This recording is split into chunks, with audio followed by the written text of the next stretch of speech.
Tak čau lidi, já vás vítám u mého dnešního streamu z World of Warships. Teďka ještě podívám, jak to jede.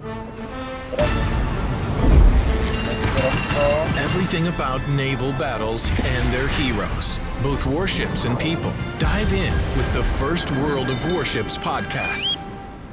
Naval legends, battleship Sovietsky Soyuz. At the beginning of the 20th century, the Russian Navy experienced a series of shocks that brought it to its knees. Alexander Uvarev, scriptwriter. The first significant hit came with the Russo-Japanese War, when the Russian Empire lost almost all of its big ships. Then World War I, the Russian Revolution of 1917, and the bloody civil war that followed, destroyed both the empire and its navy. Nevertheless, the Bolsheviks looked to the future with optimism when they started building the new socialist state. They saw a future in which the mightiest ships in the world, Soviet ships, would sail on the high seas, protecting the peace and prosperity of the Soviet Union.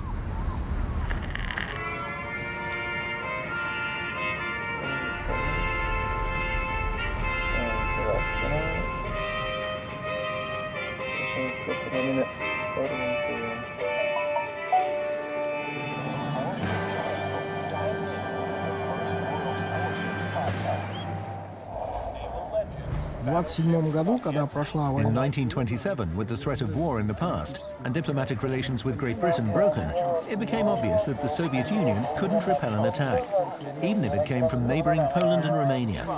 Anton Kurchatkin, historical consultant. For this reason, in 1928, the state approved a program for the first five-year plans. These resulted in the development of their heavy industry, particularly the metallurgy industry, which enabled the start of military construction and the development of the armed forces. So the state approved the program for building large capital ships within the framework, developing the armed forces and military construction.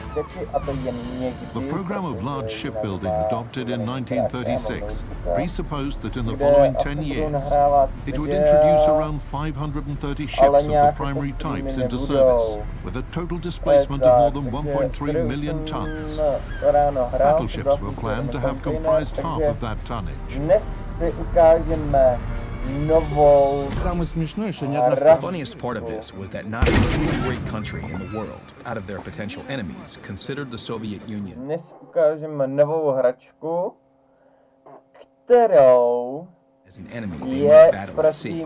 That's why they were completely tady indifferent to USS anything that Colorado, the Soviet Union planned to construct. Yuri Khrushchev, která byla historical zasazena consultant. Moreover, one shouldn't forget that the Soviet state was absolutely closed. Everyone was under suspicion. Everything was top secret. That's why the countries of the West didn't even suspect that we were planning or building anything. Soviet shipbuilders based their knowledge of how a battleship of that era was supposed to be on the characteristics of the new heavy ships being built by leading sea states in the mid-1930s. In February 1936, the requirement specifications for designing a Baltic Sea battleship, Project 21, and a Pacific Ocean battleship, Project 23, were formulated. After revisions of the technical requirements specification of Project 23, it was named as a Type A battleship. In the spring of 1937, when officials of the Soviet Union learnt that the Japanese and Germans had started building battleships with a minimum displacement of 50,000 tons, the Ministry of the Shipbuilding Industry suggested that the Design Bureau should rework the project without any limitations in a period of 3 months. In November 1937, Project 23 received its third revision. After 18 months, its final requirements specification were approved. And by that time, 2 ships were already under construction.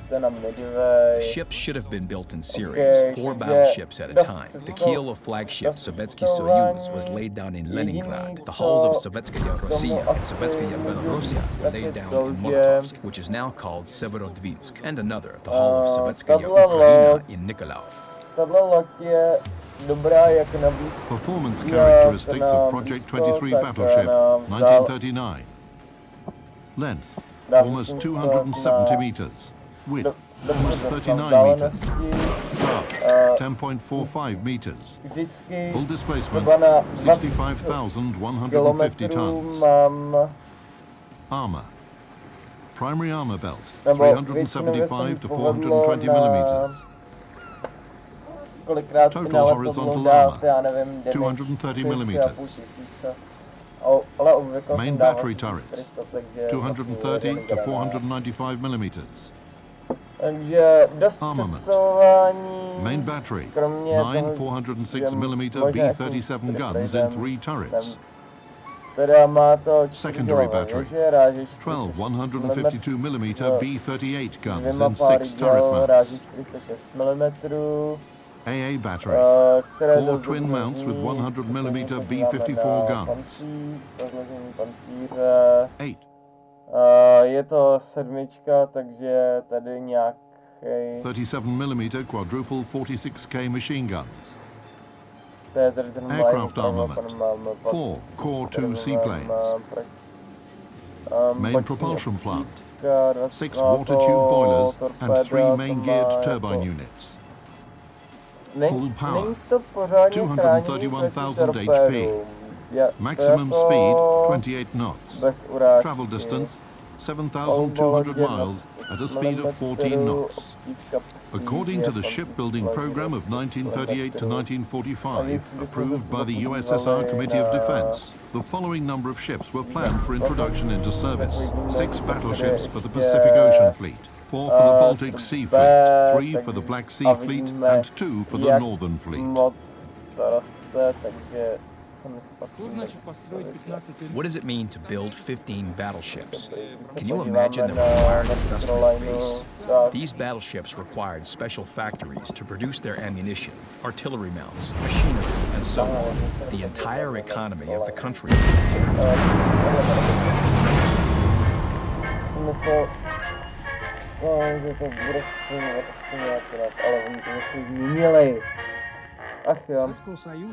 At the time the ships of Project 23 Sovietsky Soyuz were laid down, the Soviet Union was suffering from a severe lack of shipbuilding facilities which could hold such heavy ships. For that reason, a factory in Molotovsk, known now as Severodvinsk, was constructed.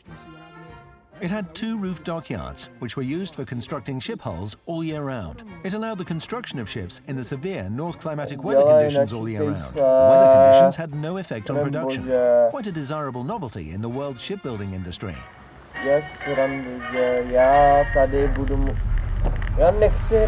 difficulties that Soviet industry had to face during the construction of these ships were unprecedented.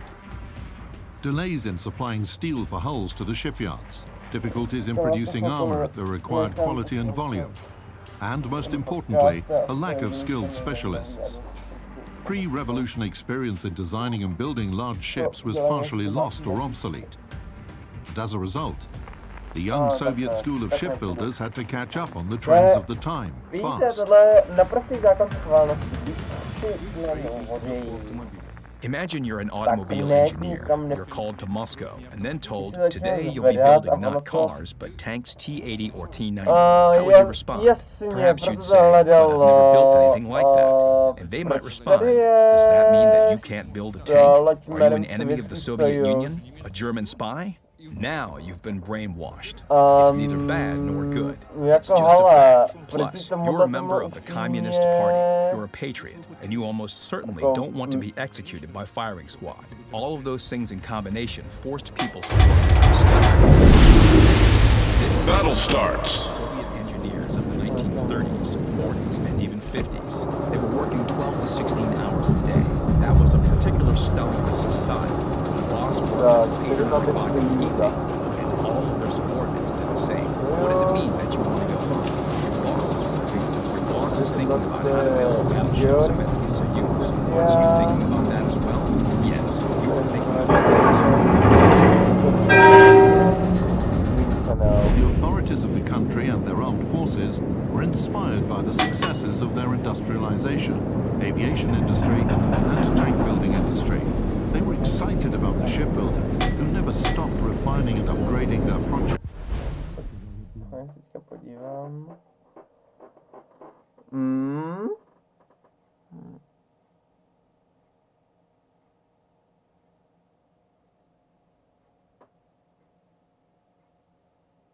Cože? Jde to vůbec? Nebo ne?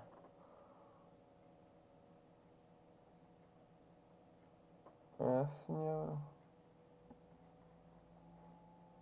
Kde to tady je vidět? Do prčic.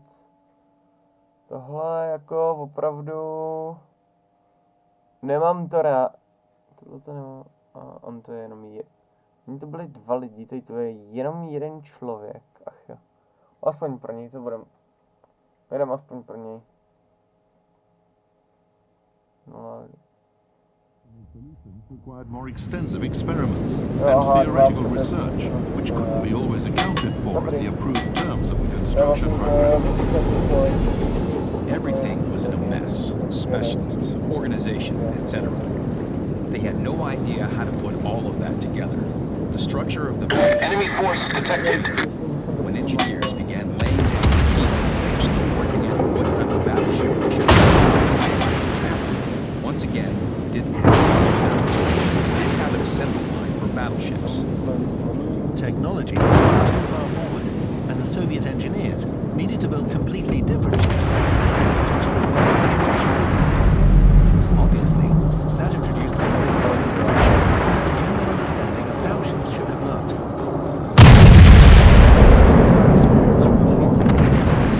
Enemy battleship detected.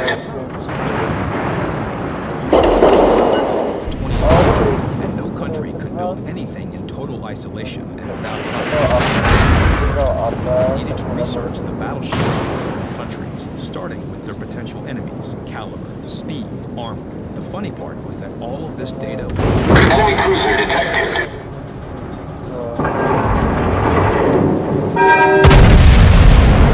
Firepower of any battleship was mostly in its primary guns. The firepower of Sovietsky Soyuz should have corresponded to the firepower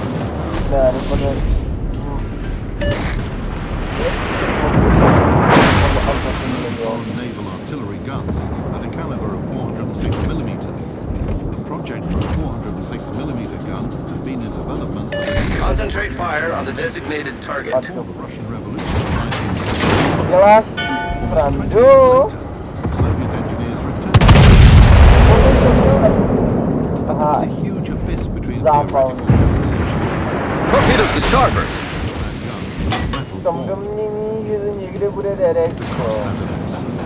bridge formed of new plants and production stations. As you might know, they successfully crossed it. We're hull below the waterline. We're flooding quickly.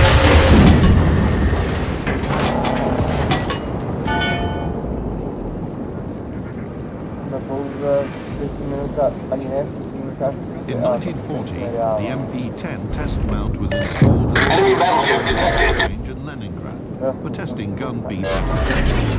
Problem solved, sir. One could easily imagine how enormous a battleship turret with 3 such guns would have been. The gun was its mount, which weighed more than 137 tons without a power. 2 dropped simultaneously. Those gigantic cast slabs were forged on a press. But with a length of around took around a year to produce a single barrel.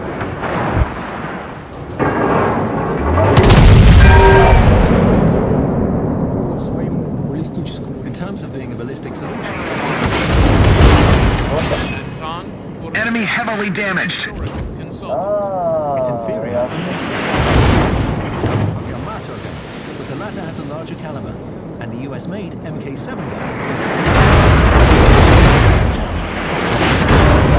Torpedoes astern. Neither the English, nor the French, nor the Italians had a similar gun. Even the Germans didn't have anything like it. Performance characteristics. All stations requesting fire on the designated target. 20 meters. Ale... Breach block slabs.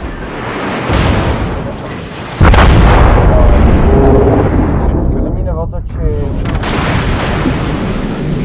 Co to tam bylo za bebrali? On June 22nd, 1941, Yuri Khrushchev, historical consultant. the Soviet Union stood as the world's largest industrial power. They had a colossal number of planes, tanks, and money for due to that.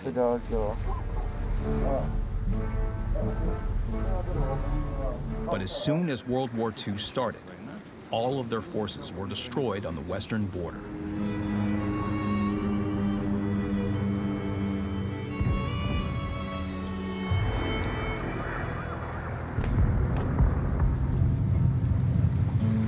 Leningrad was under siege, Nikolaev was captured, and a pretty significant amount of industrial power was lost with the Mariupol armor plant. It also became apparent that the war wasn't going to be fought at sea, but on land.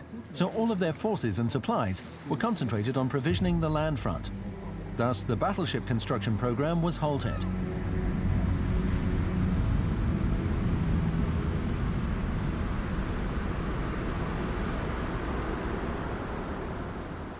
Despite the fact that no battleships of the Sovietsky Soyuz class were built, their primary armament still found a purpose in combat, even though it wasn't at sea. Alexander Uvarev, scriptwriter. During World War II, the MP-10 mount was added to Artillery Battery 1, the most powerful artillery unit with the longest range in the siege of Leningrad. Over the time of the city's defense, the B-37 gun fired a total of 185 shells at German positions, destroying several artillery batteries, an ammunition warehouse, and a reinforced concrete command post. During the offensive operation to liberate Leningrad that ran from January the 15th to the 20th, 1944, the gun fired 33 shells. One of the shells hit a power plant building that was occupied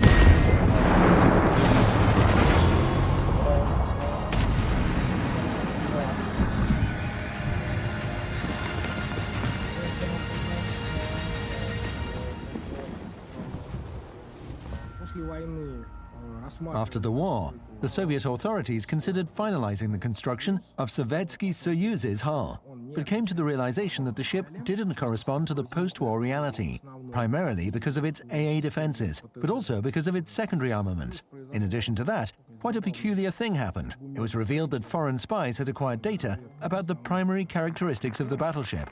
Thus, in 1949, the ship was sent for scrapping. In general, if we analyze the economic situation of that time, we can say that we couldn't have built 15 battleships by 1946, even at the economic development level of that time. But let's imagine the opposite. Assume that nothing tragic happened in 1941, and Sovietsky Soyuz had actually been built. What would the battleship represent if she had been launched? She would have been the most state-of-the-art battleship of that time. These ships could have provided security to the Soviet Union from all directions at sea, and furthermore, fight for supremacy in the theater of war of the seas. One can review General Quarters. combat unit by comparing her with similar ships being designed in other countries at the time. The only similar ship that was actually built was Iowa. The British Lion and German H-class battleships, like Sovietsky Soyuz, were never built.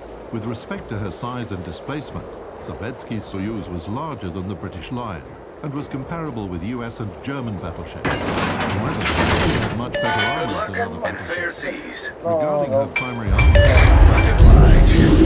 9 406mm guns, except for H-39, which should have had 8 guns. The main advantage of the guns installed on Sovietsky Soyuz was the higher initial shell velocity, which provided a high degree of armor penetration and firing accuracy at short and medium distances. That's extremely important for the conditions of bad visibility that are quite common for the Baltic and North Seas. Moreover, the firing range of the Soviet guns was greater compared to the guns of Iowa and Lion, taking into account that Sovietsky Soyuz had been Let's give them a hard time. within boundary waters. She was inferior to other ships in terms Good luck, of everyone. characteristics. All stations, protect that When you target. start analyzing the topic in such a manner, you begin to understand why these battleships were needed and that the country was capable of building them, and also that the design features of these ships fully correspond to the situation.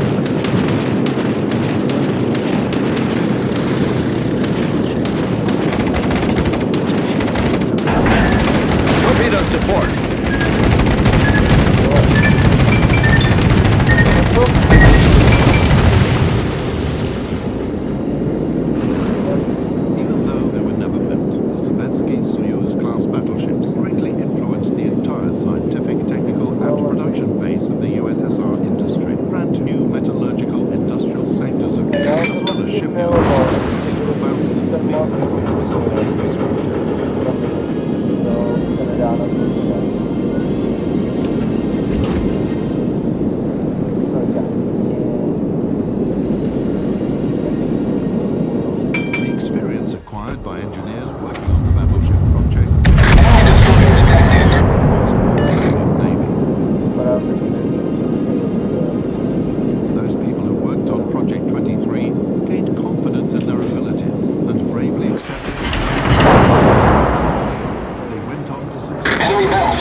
ship is on fire!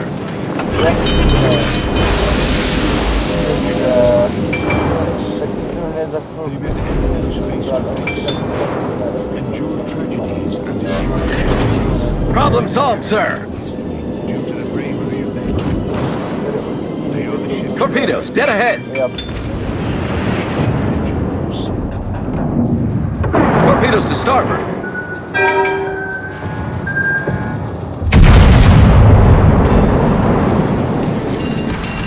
Everything about naval battles and their heroes, warships and people. Enemy cruiser sighted. The first World of Warships podcast.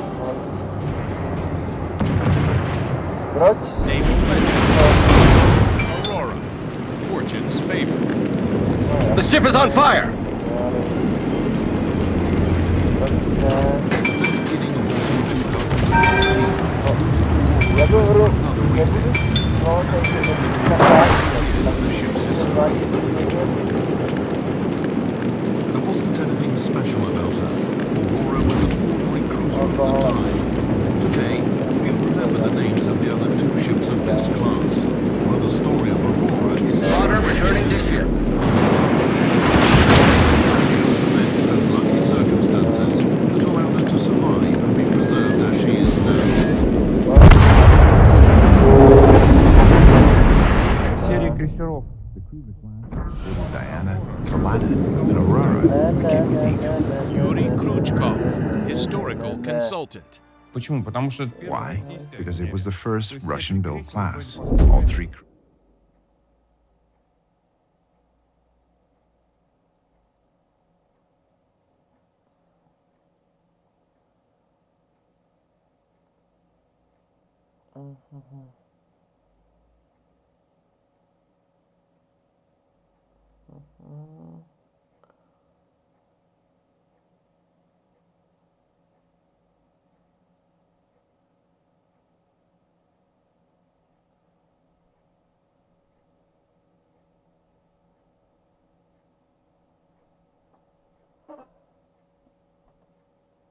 No, jako tohle je prostě paradox, který mi to říká, že ten datový tok je větší a tam to pomalu ani nemůžu mít.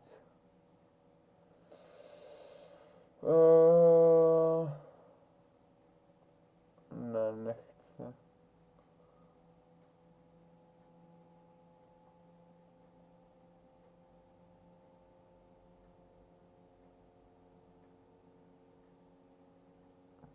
No.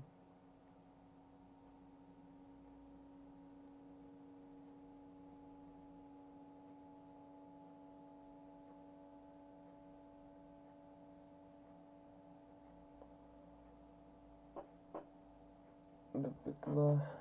V kolik jsem začal? 10:50. No. Okay. cruisers were laid down, built, and launched in the Russian Empire.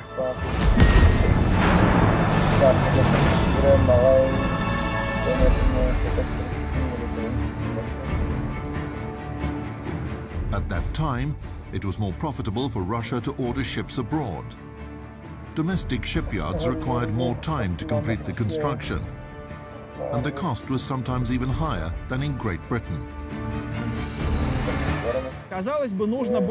One might think that the ships should have been ordered abroad, cheap, quick, and efficient.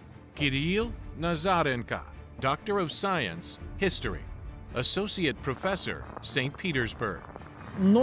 However, there was one problem. Great Britain was our main potential adversary. New protected cruiser Aurora and her sister ships, Diana and Pallada, were intended for two main tasks: operations on enemy supply lines, as well as reconnaissance and support within a squadron. We're now on the legendary cruiser Aurora, launched in 1900. Vladislav Palyantsev, Lieutenant Commander, Cruiser Aurora. The uniqueness of the ship lies in the fact that, having lived through 3 wars, she's still in commission of the Russian Navy. Ship's specification: length 26.8 meters, beam 16.76 meters, Total displacement. General quarters. Good luck, everyone. 6.4 meters. The engine is the heart of any ship. Here we have a closed-cycle steam power plant. Of the 3 machines, only one, driving the middle propeller, remained intact. It was built in 1900. Support the Allied target. Main power plant. 24 Belleville boilers. 3 3-cylinder triple expansion steam engines. Power output 11,971 horsepower. Electric equipment. The rudder gear was electrically driven, but could also be actuated manually or with steam. We're now in the steering compartment of cruiser Aurora. It was used to manually shift the rudder blade to turn the ship around. Enemy battleship sighted. Barely rotate the helm. Enemy destroyer sighted. For resistance, the efforts of 3 men were needed. It is perfectly preserved and looks the way it did more than 100 years ago. Armor. Armored deck from 38 to 63.5 millimeters. Conning tower 152.4 millimeters. At the Enemy battleship detected. First-rank cruisers had the thickness of their conning tower armor equal to the caliber of their main guns. On Aurora, it was... Enemy destroyer sighted. Enemy battleship detected. Japanese war. 8 cannon guns, caliber 152 millimeters. 24 cannon guns, caliber 75 millimeters. 3 mine torpedo launchers, caliber 381 millimeters.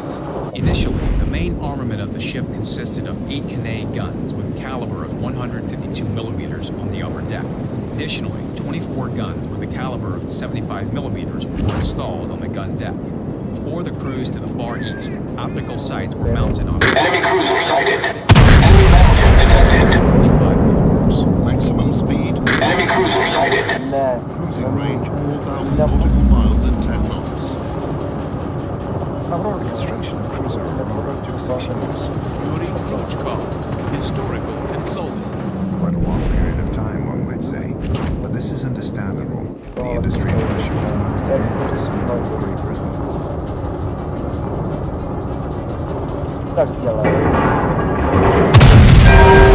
Enemy destroyer detected. Commercial ships. However, the cruiser was being constructed. The German Empire and its powerful navy came to the stage. In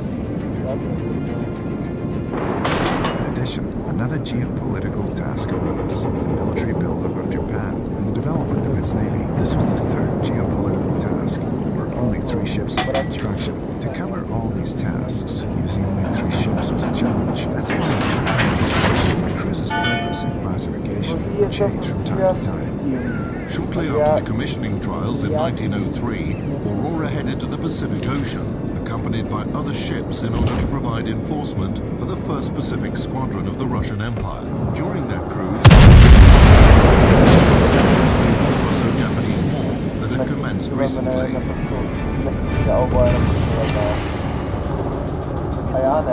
from the 2nd Pacific Squadron was formed. Kirill Enemy Nazarov, cruiser detected. Science, History, Associate Professor, St. Petersburg. In autumn, the squadron was sent to the Far East under the Enemy battleship detected. as part of the squadron. Now, she was to fulfill her duties as a scout ship. It was one of the most difficult voyages in naval history. The ships covered 18,000 miles over the course of 223 days. During this long voyage, Aurora called at a port only once, in Tangier. All other numerous instances of coaling took place right at sea. What is coaling? It's heat, sweat, and dust covering all of your body. This could last for hours, or even days in the case of large ships. However, that wasn't the only problem. After coaling was finished, all surfaces had to be washed, because all superstructure elements were Enemy destroyer detected. which not only caused overheating, but also harmed the health of crew members. It was an ordeal for Russian sailors, who were northern people by character. On May the 27th, 1905, the Russian squadron was met by a Japanese fleet under the command of Admiral Togo at the Korea Strait. At 1349, the Battle of Tsushima commenced. Enemy battleship detected. the Russian squadron was utterly defeated. 4 brand new battleships were sunk. Another one, Oriol, was heavily damaged and barely stayed afloat. Cruiser Aurora engaged in the battle 45 minutes after it started. In the company of other cruisers, she defended transport ships. Then she accompanied the line of Russian battleships. The Japanese pelted Aurora with fire. During the battle, the number of hits received by the cruiser was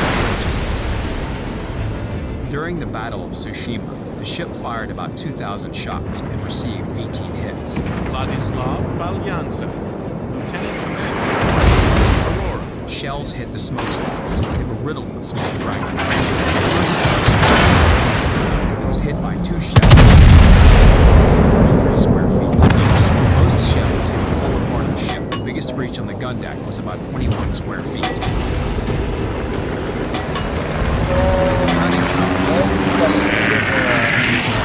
Get back!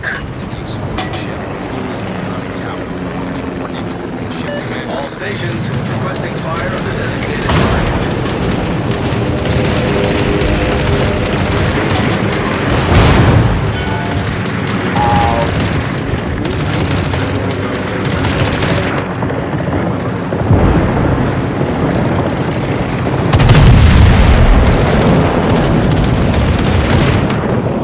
Enemy destroyer sighted.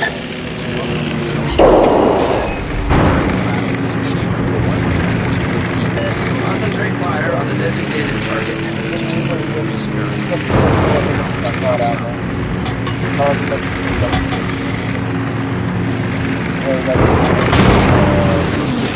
Despite the damage, once it was dark, the cruiser managed to break through the Titan's destroyers and shake off their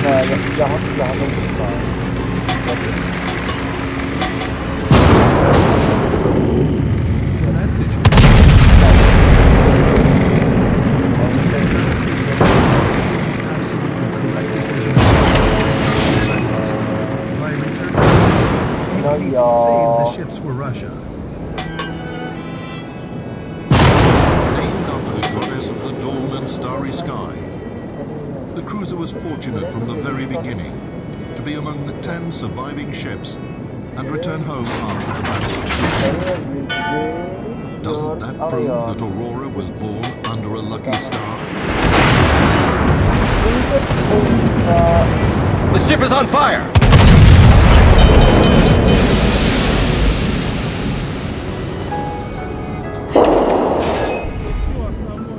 Almost the entire battle core of the Russian fleet was destroyed, and even ships that were considered obsolete, like Aurora and Diana, which had survived the Russian-Japanese War, could still be useful too. Problem solved, sir!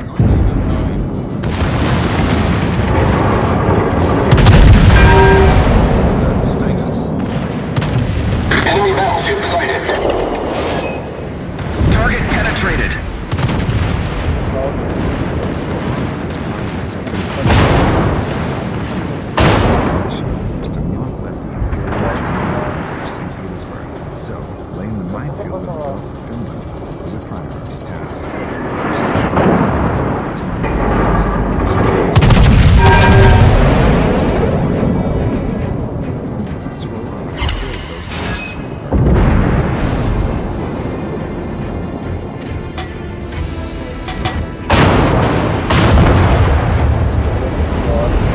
It should be noted that the ship was by 1914, 1915, 1916. It was a key Torpedoes to port.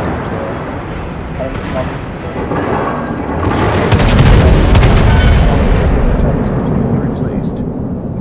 In this condition, Aurora met the February Revolution in Russia, and she was almost in the same condition as the October Revolution.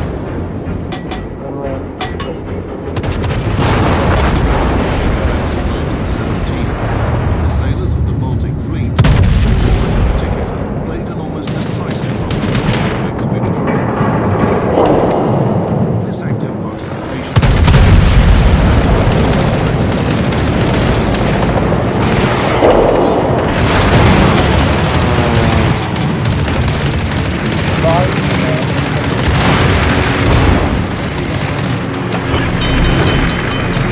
ship is on fire!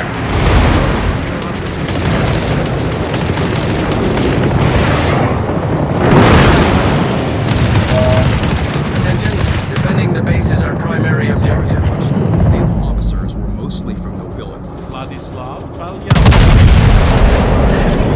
Problem solved, sir!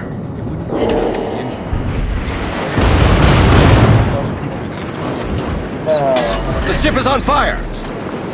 Riveted bulkheads and internal portholes from 19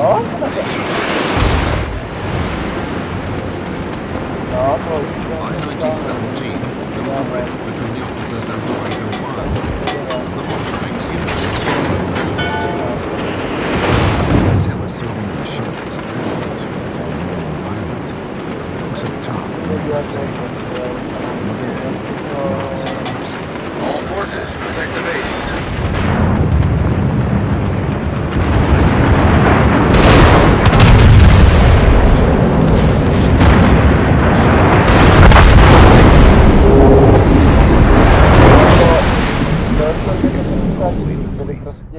As soon as the ship docks, the sailors have free time. What did free time mean for a sailor in the early 1900s? It was anything but combat training. Leaflets, propaganda.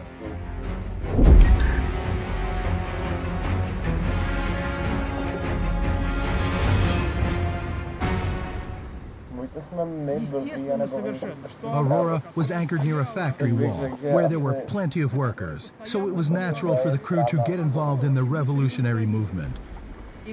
And when the revolution began on February 23, 1917,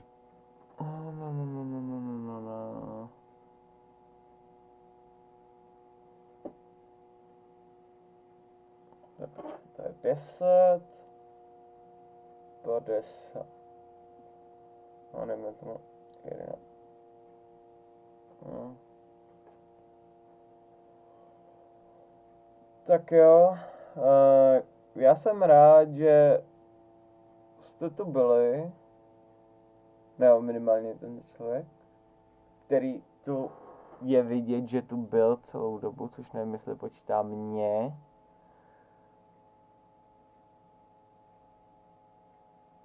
Ale upřímně jsem rád, že jste se na to koukal až do konce.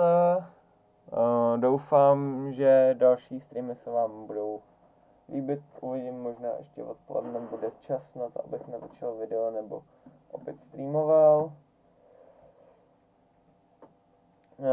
Vzhledem k tomu, že zítra je opět praktická výuka, tak dopoledne vlastně mám zabraný ve škole a odpoledne strávím asi nad věcma, co mi přijdou ze školy. Uvidím. Pátek jsou dopoledne a jsou formula, vzhledem k tomu, že Nürburgring nebyl dobrých, no, teďka v roce 2016 bylo Německo a jel jsem, myslím, dejme tomu od roku 2013 Nürburgring nebyl, takže to se asi budu koukat na tréninky, víkendy zase. Uvidím. Upřímně stream možná bude někdy, uvidím, pátek večer, sobota ráno. Uvidím. Ale rozhodně těším se na vás a zatím čau.